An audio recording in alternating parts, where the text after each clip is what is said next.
Добро вечер. Изминува седмица во која музичките легенди од Македонија направија свет без граници. 10 години без нашиот, вашиот, нивниот Тоша Проевски. А мојот живот игри без граници, уморна приказна, скинати страници. Оливер Белопета од Скопје направи центар на светскиот џез.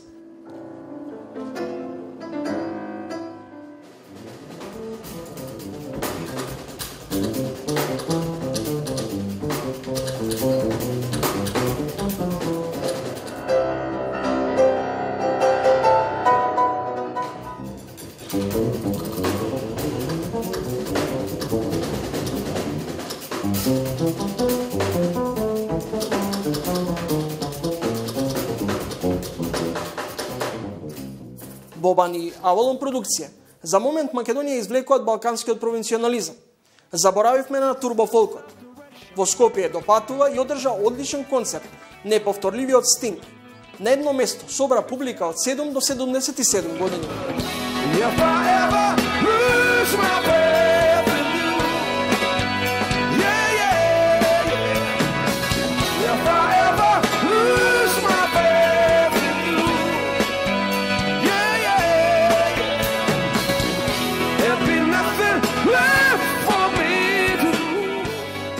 Во емисијата Ексклузивно интервју со поранешниот шеф на грчката дипломатија и премиер Јоргос Папандреу. Разговорот со Папандреу го снимивме за време на Белградскиот безбедносен форум. Папандреу одговора на сите прашања поврзани со македонско-грчкиот спор. Постои ли можност Македонија да влезе во НАТО под привремената референца? Дали Скопје и Атина преговараат исклучиво за името или за јазикот и идентитетот? Колку разговорите кои Папандреу ги имал со Груевски биле содржински или само протоколарни? I feel there is a possibility for a solution which can be acceptable from your side, because we do want it to be acceptable. We don't want a solution which you say, this is a terrible solution. Wouldn't want to accept that, because then you would feel bitterness. We don't want that. We want to find something you can accept, but also we can accept too. And that is what we are looking for.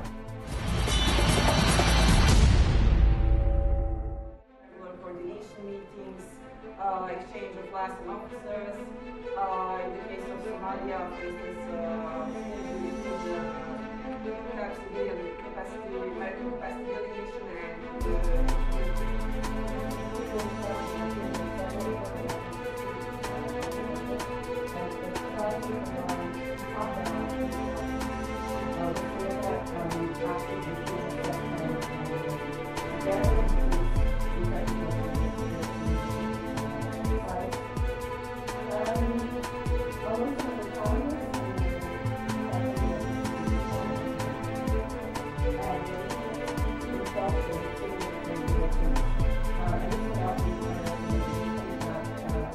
Берлинскиот процес, идеја која промовираше канцеларката Ангела Меркел, интеграцијата на Западниот Балкан, решавањето на билатералните спорови, миграцијата, предизвиците со кои се соочува Европската унија.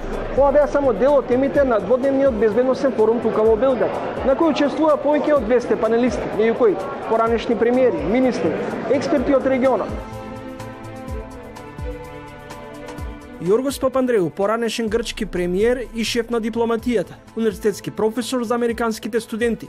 Студирал и предавал во Канада, Соединетите американски држави и Велика Британија. Неговата мајка Маргарита е американка.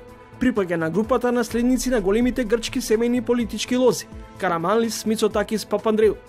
Како лидер на ПАСОК во време на нетолерантните релации меѓу Скопје и Атина, Јоргос Папандреу беше на средба со социјалдемократите. Кога стана премиер, се проценуваше дека следува време на флексибилни решенија за решавање на грчко-македонскиот спор за името. Тој беше единствен политичар од Атина, со кого екс-премиерот Груевски имаше најмалку 10 средби и 4-5 пати тет-а-тет диалози. На Белградскиот безбедносен форум во хотелот Хајат, каде и да се појавеше, го предизвикуваше вниманието на соговорниците. Сега 65 годишниот Папандреу, без препознатливите бели мустаки и со невообичаена блискост. Јас нему со господине Папандреу, тој на мене со гораст. Mr. Papandreou, thank you for accepting this interview. As a Prime Minister, you meet Mr. Gruevski 11 times. Is those meetings were with concrete initiative or they were only protocol? Well, thank you, Gorazd, for the question. I have always tried to meet with leaders of your country, ministers, foreign ministers, defense ministers, prime ministers, presidents, over the past decades. And you may remember that also when I was foreign minister, I had many meetings with Prime Minister Јоргевски also. Very often trying to see how we could cooperate in many areas, but also solve the name issue between Greece and your country. And so when I became Prime Minister, I said, okay, I am ready, we should move forward, let's sit down. And so I took every opportunity I could to meet with Mr. Gruevski. And whenever we were in some place together, it was Brussels, it was other conferences, even in Libya, I remember we met together. I sat down and we worked quite a lot in trying to find a common solution where we could both agree with. So I was not taking this as a protocol, no, not as just simply a protocol, but as a real attempt to find a solution. And I hope it did not occur. I'm sorry it did not occur. I don't know if there was the political will on Gruevski's side, but I still hope. In 2009, you have said that for Greece is acceptable name North Macedonia, erga omnes. That was the Greek position or your position only? This was, well, it was my position, but it was also a wider consensus. There is a wider consensus, I believe, now in Greece, that we need some kind of a name which differentiates the wider Macedonia with your country. But I was, we were ready to look at different options as far as names are concerned. And of course, what we do hope is that if we do reach at the level of governments a compromise, that then the wider parties in both countries will have a consensus. We want to have a wider consensus. So, but yes, I had to take the step to say yes, we would propose certain ideas. But I don't think we need to be dogmatic on one terminology, but we could find other ones too. But that was, I think, one good possibility. Gorna Macedonia, for example. Do you really think that Macedonia have territorial pretension? You know, the problem with symbolisms often goes back to history and mythology, and part of it is history, which is true. We went through civil war, we went through world wars, and of course the whole Macedonian issue was quite alive then. So what we are basically saying is, okay, let's put history in the background. We know what history is, but let's make sure that they were very clear that there would be no reason, no future reason to rethink of this greater. We've had all our greater things, greater Serbia and greater Albania and greater Greece and greater Macedonia. We have to get away from that. So this is, I think, the main issue we want to be clear. And this would be a very strong gesture if we do solve this, of an understanding. And I say that because, if we let's look at it at the positive side. The two countries, we have so much in common. We have common economic interests working together. Already there's a lot of investment for many years. We have cultural and religious ties, go back centuries. We have common defense interests of how we want to deal with issues in the region. We want to see the whole of the Balkans, and particularly the Western Balkans now, which is now a chapter which is open up again. We want to see that there is a true movement to towards the European structures. Don't forget that we were in the presidency in 2003 of the European Union, and the Thessaloniki Declaration, which we were able to negotiate inside the European Union, was a declaration that said that the European Union is committed to bring in the Western Balkans into the European Union. So that was our major priority of that presidency then. So we do want that. So what I feel is we have all these things that are in common and so much to gain. So what it is now is, do we have the political will on both sides to find the kind of compromise which can be acceptable for you and for us also. Mr. Papandreou, what is for you acceptable compromise? Well, you know, I don't want to be, I don't want to get into the details of the negotiation, but in both my time when I was foreign minister and also as prime minister, but even in opposition, when I would talk to the government then, Mr. Karamanlis, I said, you know, we have to find some compromise. And what we are saying is some name which would be differentiating from just plain Macedonia to something. It could be Gorna or whatever, but we need to find something. And it needs to be understood that this is not to undermine your sense of identity, not to undermine your sense of culture. It's just something which allow us to live together and put the past behind. Is there now a possibility Macedonia to enter in NATO under the reference Fyrom? I think going to keeping the temporary name will only maintain the problem. So I would say what is necessary, and I hope there is a good climate, because I believe that from the Greek side, I'm not in the government and I'm not speaking for the government, but I do believe that this government is open to find a solution. It's not looking forward to see some kind of a solution.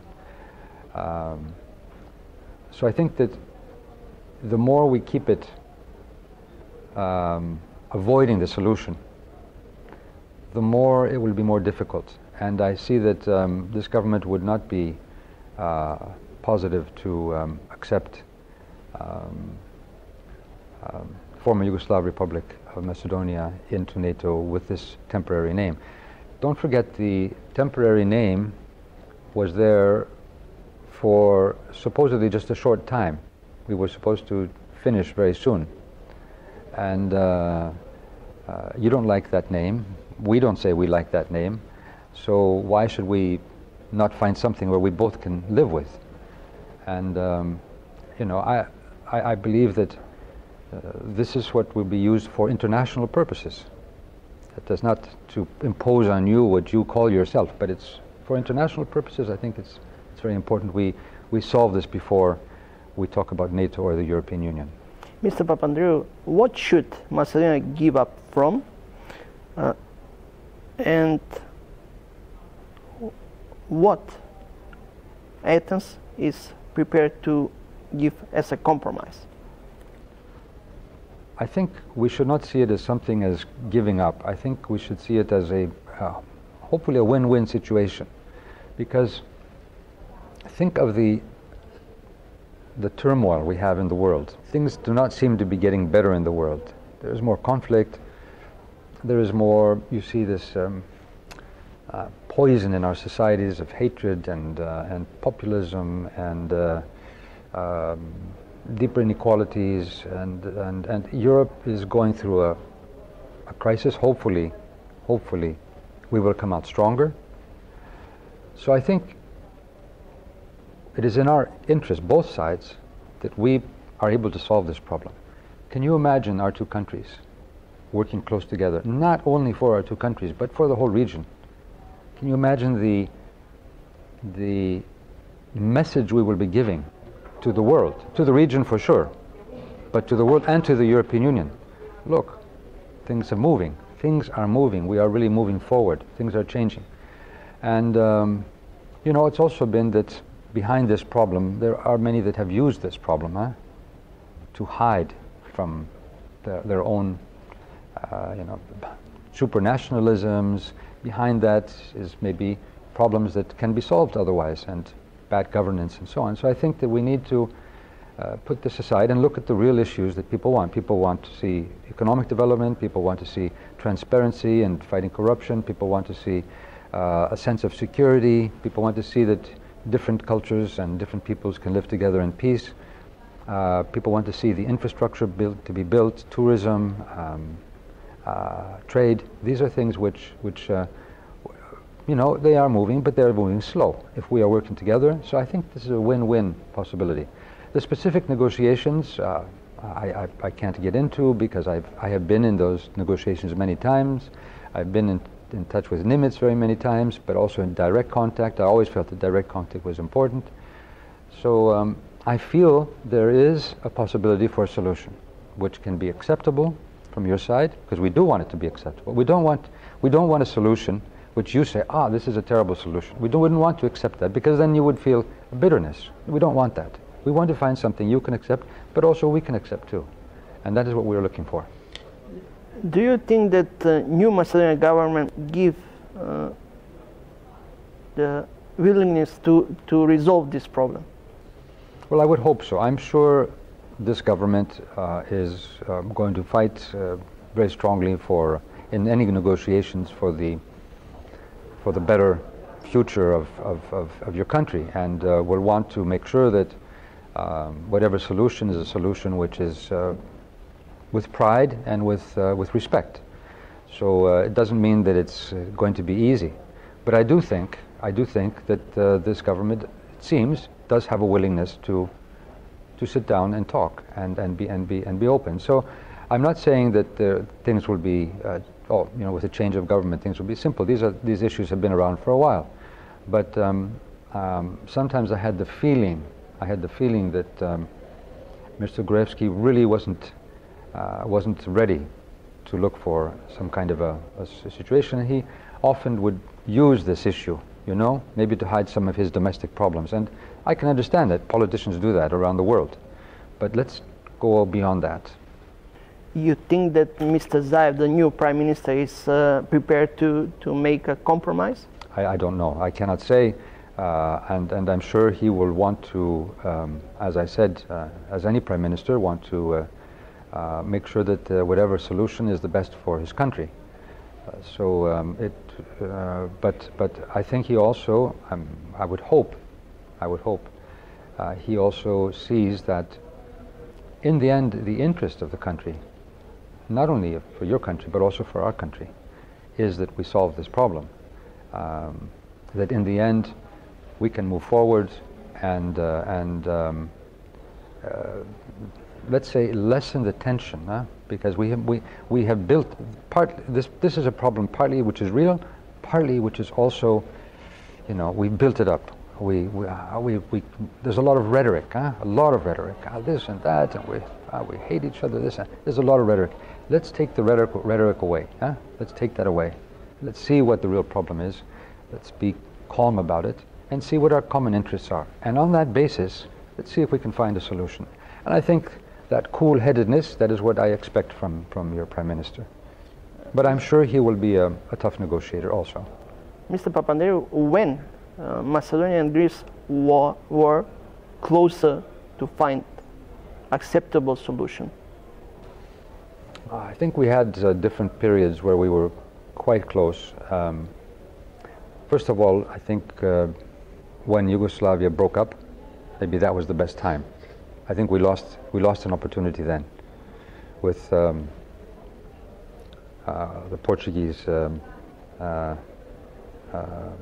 personality. I think it was Pinheiro, what's his name was, who had made he was working on the issues of this. So then I think the government made a mistake not to find a compromise solution. That was, of course, you remember, Mitsotakis and Samaras were then in the government, and there actually was an internal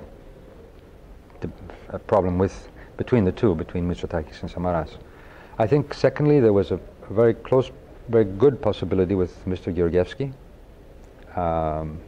And we were very close to find that. I don't know if the internal situation was good. I think what happened also, if you remember, that period of time was just after the Kosovo War, and the problem of Albanians came up with some very difficult, violent actions inside your country, and I think that unluckily undermined the possibility for us to find a solution. When I was Prime Minister, I worked very hard, and I hoped that we could get close. So I would hope that now, after so many years, we have a government in Greece that is open to find a compromise. That is my belief. If that is the same feeling on the side of your government, let's hope they work for it, and let's support it. How do you see about the measure of trust between Skopje and Athens? Well, that's always the basic thing. I think we need to, that's why I say we should get away from the rhetoric and really sit down and say, because we have so much where we can be in common. I've been so many times to your country, I've traveled around your country, I've met your leaders. We don't really have other differences. We have not only that, we have many common interests. It's in our common interest to work together, our interest to help you, our interest to develop more trade, our interest for infrastructure. We are now, having a lot of Chinese investment in Greece, but that Chinese investment means trade, and trade wants to go up to Europe. Skopje will be very central to this, but we have to work together on this. As I said, regional security, rule of law, the European structures. I'm sure that when we solve this issue, we will be the first champion of your country, the first champion in the European Union, for sure. So I think what we need to understand is there is a very good basis for trust and for a very warm relationship. And this has been a thorn. Let's take that out. Mr. Papandreou, in region we have still open question. Yes. Is it a risk for a new destabilization? We have open questions in the region, and the name issue is one, but there are other more difficult ones possibly. Kosovo and Serbia, and even the border issues have not been completely solved between different countries. The future, how countries like Bosnia and Herzegovina would be able to survive and grow, and the sense of living together of different populations, religions, and ethnicities. So this is why I think that we need to work together. Sometimes we rely a lot on Europe, and it's good that Europe is there. Europe is a very good prospect for all of us. And that's one reason why in Greece, even though we went through we had lots of sacrifices, Greek people say, yes, we still want to be inside, at the core of Europe, because this is where we feel security, this is where we feel the identity, this is where we have prospects, this is where we have guarantees of democratic institutions and human rights. So, of course, Europe is very important. But we also need, as Balkan peoples, to say at some point, okay, first of all, let's work as Balkan peoples together. We have been too often played by big powers in our histories, too often fighting one another and looking to see who is supported by whom. Oh, is it the British, or is it the French, or is it the Russians, or is it the Americans, or whatever, or in Brussels, who has contacts? We have to get away from this clientelistic feeling and say, hey, if we get our act together, if we work together as a region, we will be powerful. We will have a voice. Look at the Baltics. Look at the Nordics. They had wars, many years ago. But when they work together, they work together also inside the European Union for programs, for funding, for their voice on big issues, and they are respected because of that. So let's not only wait for somebody to come out to solve our problems. Let's work together, and we can. We are smart people. We are entrepreneurial people, and we have a history which has been difficult, but it also has taught us a lot. We have a lot we have learned. So let's build on that. And we have a beautiful culture. Our music, our traditions, we have a lot we can share. So I think that if we can see that the Balkans together can work together, and I'm not talking only about Western Balkans, but let's bring in others too, Romania, Bulgaria, Greece. Turkey also should be a partner. They have their difficulties now, that's another question. But let's see how we work together. And we will be respected, not only in Europe, I would say also in the Mediterranean. Look at the problems that the Mediterranean has. But if we can show, I often, when I talk about Syria, and we know that Syria is not a war only inside Syria. It's a proxy war. We have lived that in the Balkans. We know that there are big powers, great powers on one side and the other side, regional powers playing games. They need some kind of a process like we have gone through, working together, Southeastern Europe, with a prospect of future cooperation. So we have a lot of experience which we can use and show the way, and we can show the way. And if we show the way, we will be respected and we will have much more prosperity. Mr. Papandreou, Macedonia and Greece, a negotiation only about the name, or also for the language and the state? Well, I know that all these issues have been put at different times on the table. But I think the general feeling in Greece is that let's resolve the name issue, erga omnes, and then those others I think we can find ways to deal with. But I don't want to get into details because I'm not on the negotiation table myself. But my feeling is that we have to be very sensitive to these issues. But let's solve the name issue, and then I think the others will be more easily dealt with. What does it mean? Let's try first to resolve the name, then the nada. It means that I think that those other issues can be found ways to deal with, which would be respecting your views also. And I won't go into details because I'm not, as I said, at the negotiating table. What about Europe agenda? We have Thessaloniki agenda, but that was a fiasco. It wasn't a fiasco. It's still there. It's still there. But the problem, of course, with the Thessaloniki agenda was not that the decision we made then, but then the follow-up. And Europe has shown what we call enlargement fatigue, although I think that when Juncker recently made the statement about 2025, he has revived this possibility. I know there will be different views inside Europe. So I think that is one of the reasons, and that then we had the financial crisis. We have issues now that are dealing with countries like Hungary and Poland, which are showing that they are undermining the rule of law and democratic practices. So these issues have put some questions into our public, and logical questions. Okay, we bring in the Western Balkans. Will there be rule of law? Will they be fighting with each other? Will they have solved these problems? Will there be transparency? Will we fight corruption, and so on? So I would say, what I always say, because I've always talked to many people, if we get our act together, if we solve these issues, then Europe will be much more open to accepting this.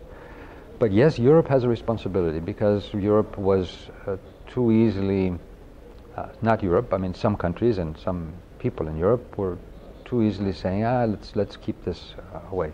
I think we need to revive this process. If we solve the problem, the name problem, that will give a signal not only for Greece and Fyrom, it will give a signal for the whole region and even beyond. It will give a hope that these types of problems can be solved. Because you know what people say? They will never solve this. They're Balkans. Oh, they're Middle Easterns, or so on. They will never solve the problems. They're always fighting. No, that's not true. We have to prove them wrong. Mr. Papandreou, thank you for the interview. Thank you very much. All the best. Thank you. Same to you.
Пред неколку месеци мој соговорник во Фактор магазин беше еден од основачите на ВМРО-ДПМНЕ, Гојко Јаковлевски. Еве што тој рече за лидерот на оваа партија Никола Груевски. Господин Јаковлевски, во вашата книга Македонија мојот живот, му порачувате на Никола Груевски да ја остави партијата на луѓето кои што ја формира председна Драган Богдановски. Ја злоупотреби ли партијата Никола Груевски? Злоупотреби партијата и ја му препорачувам. Сега додека тој има доста проблеми.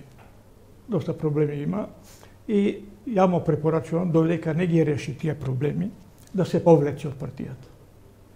И да се свика еден конгрес после години и да се бира ново раководство. Значи од да се повлече, а од неговата гарнитура не гледам ниеден што би можел да ја води партијата, бидејќи тие се сите послушници од Никола Груевски. Какви реформи се потребни во партијата да се спроведат за да ги вратат основните принципи и начела за што беше и создадена, формирана во 1990? Видите, во партијата влегува млади луѓе, дојдени од ДЕА, од други партии, само за интерес. Ја разбирам, сите ние се бориме за нешто да постигнеме во животот. Само овие дојдоа, речеме, млади луѓе кои нема ништо и за неколку години станува милионери. Тие кои ќе влезат во политика, првата идеја и преориентација им е како да се обогатат. Амбасадор Кончуков, ви благодарам што ја прифативте поканата за магазинот Фактор. Вие бевте заменик министер за надворешни работи на Бугарија во време кога почна иницијативата за подпишување на договорот за добрососедство и пријателство меѓу Македонија. Ваш првичен впечаток, имаме победници или губитници, или двете страни од овој договор ќе знаат да профитираат? Прво благодаря за поканата за тази среща. Действително през 2008 година България, екипа с който аз работех, връчи проекта за договор на македонската страна. За съжаление, преговорите не започнаха веднага. Преговорите започнаха доста по-късно. Аз смятам, че в този договор няма победители и победени, защото има ли победител, винаги ще има и победен. Този договор, според мен, е успех и за двете страни. Той е полезен и за България, и за Република Македония и е необходим и за двете страни. Мисля, че той слага отношенията на една сериозна правна основа на база на подписаната декларация от 1999 година между двамата тогавашни премиери. Той отваря възможности за развитие на двустранните отношения. Той способства за регионалната стабилност И освен това той безспорно подпомага пътя на Република Македония към Европейския съюз. За съжаление, и от двете страни пътя до подписването не беше лесен. Предишното македонско правителство имаше сериозни резерви към този договор и някои от неговите членове, докато от българска страна също позицията не беше през цялото време последователна.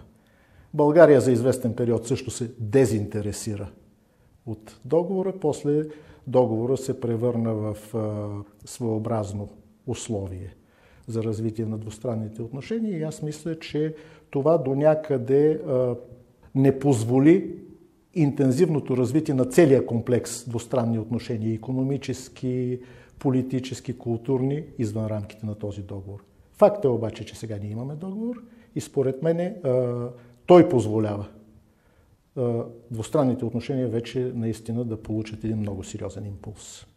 Премиерите на Бугарија и Македонија беа жестоко критикувани околу подпишувањето на договорот за добрососедство и пријателство. Може ли од овој договор да се протолкува дека ниту едната, ниту другата страна биле губитници? Действително, договорът срещна сериозна критика в месеците преди подписването му. Аз мисля, че това беше по-скоро резултат от вътрешно-политическата ситуация, както в Република Македония, така и в България. Критиките бяха основно от опозиционните партии, но мисля, че когато говорим за междудържавни отношения, договорът е безспорен позитив. Аз очаквам, че дори и при смяна на правителствата, както в България, така и в Република Македония, ние имаме основание за определен оптимизъм по отношение на договора. За мен ключово е, че в двустранните отношения да падат всички, колкото се може повече бариери. За общуване между хората от двете страни на границата. За общуване икономическо, бизнес, културно, студенти, медии, изобщо за един много интензивен диалог, който да създаде тази основа, върху която вече да се осъществяват по-сериозните проекти. Тук говорим за инфраструктура, става дума за... Отново се връщаме за коридор номер 8, който, за съжаление, дори в плановете на Европейския съюз отстъпи на заден план, но това означава комуникация. Тук говорим за екология, тук говорим за бизнес сътрудничество, тук говорим включително и за научно и техническо сътрудничество, т.е. целият комплекс от отношения, който мисля, че имаме основание да разчитаме, че ще се развие, плюс в международен план сътрудничество в регионален план. Нашия регион, Балканите, е една от зоните, където международните, геополитическото противопоставяне има сериозен ефект. Говорим и за Европейския съюз и неговото укрепване в региона. Кога сме кај Европската унија, Бугарија е идната земја преседавач со Европската унија. Може ли Бугарија да биде главниот лобист на патот на Македонија кон Европската унија, имајќи во предвид дека договорот се подпиша неодамна, и дали со тоа сега се отстранети сите пречки, освен спорот со името, на патот на нашата земја, на Македонија кон европското семејство? България не само може, аз съм убеден, че България трябва да бъде лобист за приемането на Република Македония в Европейския съюз, както и за всички останали страни членки от Западните Балкани. Разбира се, това означава изпълнение на критерии, това означава хармонизация на законодателство от съответните страни, но България, според мен, има интерес от гледна точка, както в двустранен план на отношенията си с тези страни, така и в регионален план за стабилността на региона, всички тези страни да имат много ясна европейска перспектива. Позитивно е, че след първоначалното си изказване Жан-Клод Юнкер, че до 2020 година няма да има ново разширение на Европейския съюз, В последната си реч за състоянието на Съюза той специално наблегна на приемането на нови членки от Западните Балкани и изрази надежда, че до 2025 година Европейския съюз ще има още нови членки. Аз мисля, че България не случайно изведе като пръв приоритет на своето председателство, говоря за политически приоритет, Западните Балкани. И се надявам, че ще има сериозен прогрес в тази посока, защото за дълго време, ако трябва да бъдем честни, присъединяването на тези страни се превърна в инерционен процес, загуби своята динамика. Европа обърна гръб на Западните Балкани, съсредоточена върху собствените си проблеми. Респективно това доведе до намаляване на интензитета и готовността на реформи в самите страни кандидатки и се отрази естествено и настроенията в обществата в страните на Западните Балкани. Неодамна грчкиот и бугарскиот премиер имаа средба на која Борисов порача дека за Софија Македонија ќе биде само Македонија. Каква порака им испраќа на официјална Атина? Известно е, че България беше първата страна, която призна независимостта на Република Македония и призна под нейното конституционно име, именно като Република Македония. И за България, действително, спора за името никога не е стоял. България винаги е признавала Република Македония и ще продължи занапред да признава. От друга страна, естествено, че въпроса за името трябва да се реши между Гърция и Република Македония, защото той блокира цялостното движение на Република Македония както към НАТО, така и към Европейския съюз. Аз мисля, че е изключително важно, между другото ние говорихме само за Европейския съюз, но за мен е важно членството на Република Македония и в НАТО. И преди 10 години, това също може би си струва да се отбележи, България беше страната, която на срещата на НАТО на върха в Букурещ, когато бяха приети Хърватия и Албания, настоя да се включи в заключителния документ положението, че след решаване на спора за името, Република Македония няма да кандидатства отново за НАТО, а присъединяването към НАТО ще бъде вече технически въпрос. Защото и това е последователна позиция на България. Независимо какъв е резултата от преговорите между Република Македония и Гърция за името, България няма проблем с името Република Македония и ще продължи и занапред да се отнася, да използва това име. Дали ова значи дека маневарскиот простор на Грција во однос на спорот со името се стеснува и дека оценувањата веќе не држат вода и дека ќе мора да попушти во однос на одредувањето датум за почеток на преговори на Македонија со Европската унија? Аз мисля, че тук трябва двете страни да се постараят да постигнат в максимално бързо време този компромис. За мен е просто абсолютно контрапродуктивно този въпрос да блокира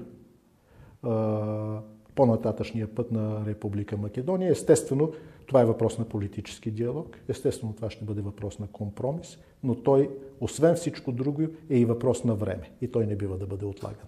Господин Кончуков, Бугарија е речиси 10 години членка на Европската унија. Зошто и по 10 години земјата има висок степен, висок процент на корупција и криминал? И како Бугарија се справува со корупцијата и криминалот? България действително имаше сериозни проблеми. Въпросите са комплексни. Те са свързани както с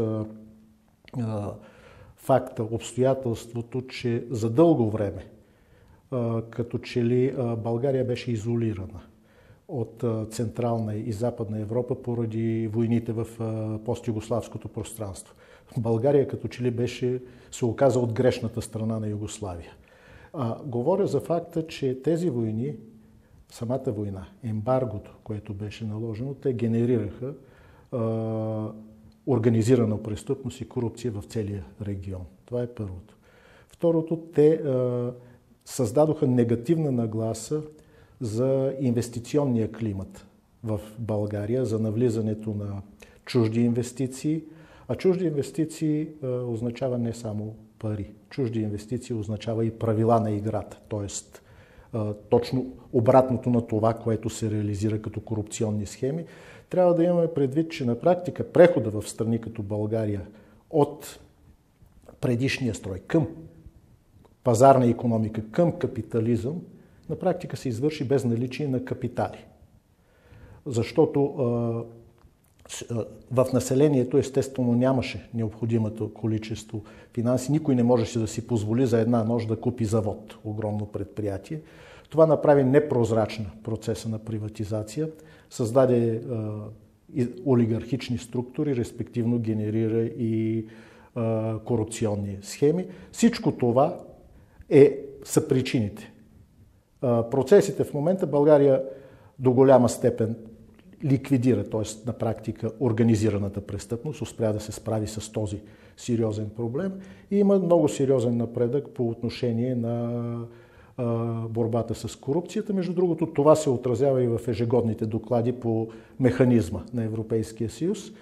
Друг е въпросът, че аз мисля, че този механизъм вече изчерпа своето значение спрямо България и Румъния. И той е крайно време да бъде отменен. Амбасадор Кончуков, што може Македонија да научи од Бугарија? Разбира се, може това, което с България би могла да бъде полезна за Македония, е нейният опит преди всичко. Опита по кандидатстването в НАТО, опита по кандидатстването в Европейския съюз, опита за водене на преговори с Европейския съюз, които никак не са лесни, а не на последно място и опита от всички грешки, които на България направи. Най-малкото, за да бъдат избягнати те, доколкото е възможно.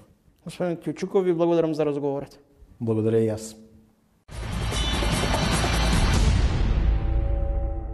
Почитувани гледачи, гледавте уште едно издание на Фактор магазин. Идната недела повторно сум со вас во 20 часот и 45 минути. Репризното издание е во среда, веднаш по дневникот во 22 часот и 30 минути. Довидување.